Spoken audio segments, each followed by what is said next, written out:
They say silence keeps the peace. But for one mother in old Damascus, silence didn't protect her. It destroyed everything she loved. One rooftop, one slap, one moment of rage that turned a quiet street into a story whispered for generations. Stay with me, because by the end of the story, you'll question whether silence is ever golden. Her name was Farida, and she truly lived up to it. The word means unique, and there was no one like her. Raised in comfort, but untouched by vanity, she loved things that didn't glitter: truth, prayer, and the quiet dignity of doing right when no one is watching. When men of wealth came to ask for her hand, she smiled politely and refused. Her parents didn't understand.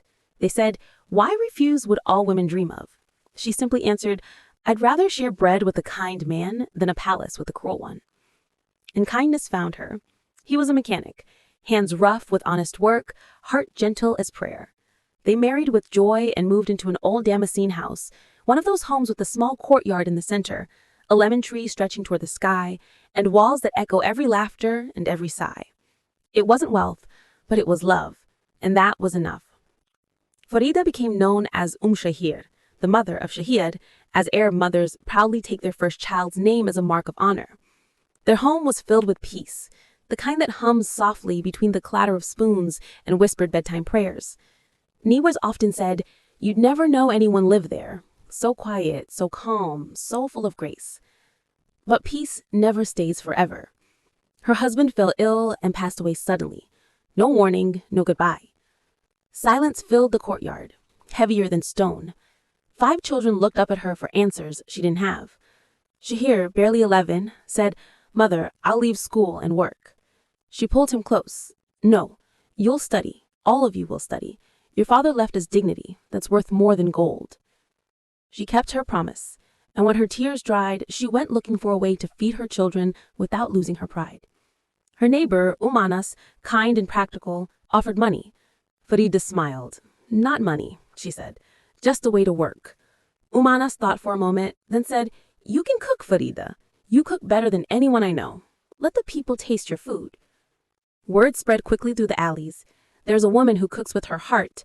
Her rice never clumps. Her soup tastes like home. And her hands season food with gratitude." Orders came. Weddings, funerals, celebrations. Her kitchen never slept. Steam filled the windows, and the smell of cardamom and lamb floated through the street like a blessing. For the first time in months, her home was full again, not of money, but of life. Years passed. Shahir grew up, found a job, and told her, "Mother, you can rest now. You carried us far enough." Farida folded her apron, smiled, and thanked God for calm days. But sometimes calm is just the silence before the storm. Next door lived her neighbor's son, Osama. Reckless, restless, and obsessed with pigeons. In Damascus, rooftops are sacred places, spaces for women to dry laundry, prepare food, or simply breathe away from the public eye. For a man to spend his days up there, watching others, was more than strange. It was shameful. But Osama didn't care. He was a humimati, a pigeon keeper. He loved the sky more than the rules below it. He spent his days whistling to his birds, pacing the rooftop, and watching the courtyards beneath him. And one day, his eyes fell where they shouldn't have, into Farida's courtyard, where her dollars helped hang the laundry. Her sons noticed. Rage filled them. They were about to confront him when Farida stopped them. "No, we will not bring shame with anger. I will speak to his mother." She went next door and said gently, but firmly, "Your son spends all his time on the roof. He looks where he shouldn't. Please stop him before something happens." Anas apologized, embarrassed. Her husband Abu Anas came home furious. He climbed the stairs, broke the pigeon cages, and shouted, "Go up here again and I'll break your legs." For a few days, peace returned, but not for long. Osama rebuilt his coop in secret. No more whistling, no noise, only quiet and eyes that still watched from above. Then one afternoon, a prize pigeon flew across the wall and landed on Farida's roof. Osama climbed over quickly, trying to grab it, but he startled Farida's youngest daughter, who screamed and ran down the stairs, falling hard on the stone steps. Farida found her crying and bruised. She ran once more to the neighbor's house.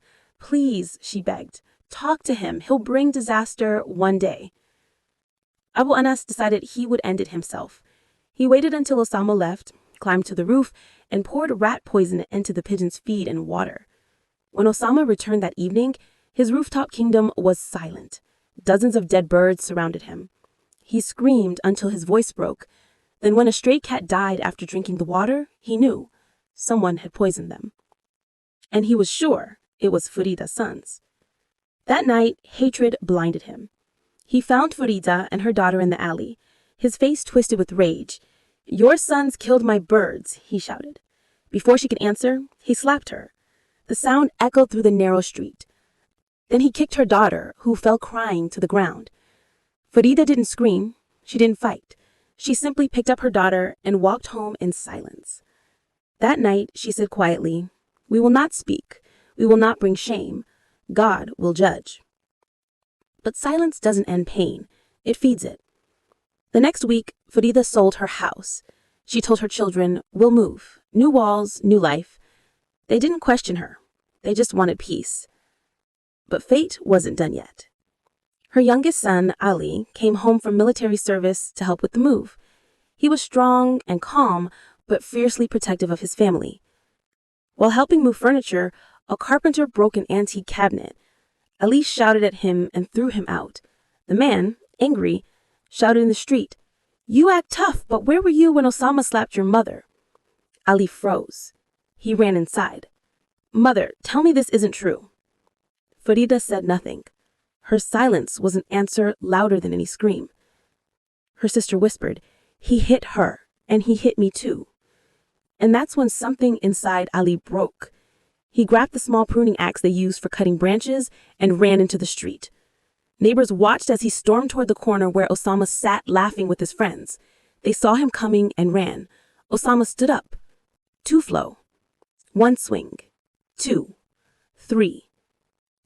The pigeons above scattered into the sky, and when they landed again, the alley was silent. Ali didn't run. He placed the axe down and whispered, "He hit my mother." When the police arrived, the street was still. Abu Anas stood at his door, broken, silent. His wife wept behind him. Later in court, they both forgave Ali. He said he was blinded by pain. Let God judge him. The judge saw a crime of uncontrollable anger, the rage of a son who arrived too late to defend the woman who raised him. Ali was sentenced lightly. But the truth didn't rest. Weeks later, the secret came out. The poison that killed Osama's pigeons, it wasn't Farida's family. It was Abu Anas himself. He had done it, hoping to end his son's obsession. He broke down and said, "If only I had told him. My silence killed them both."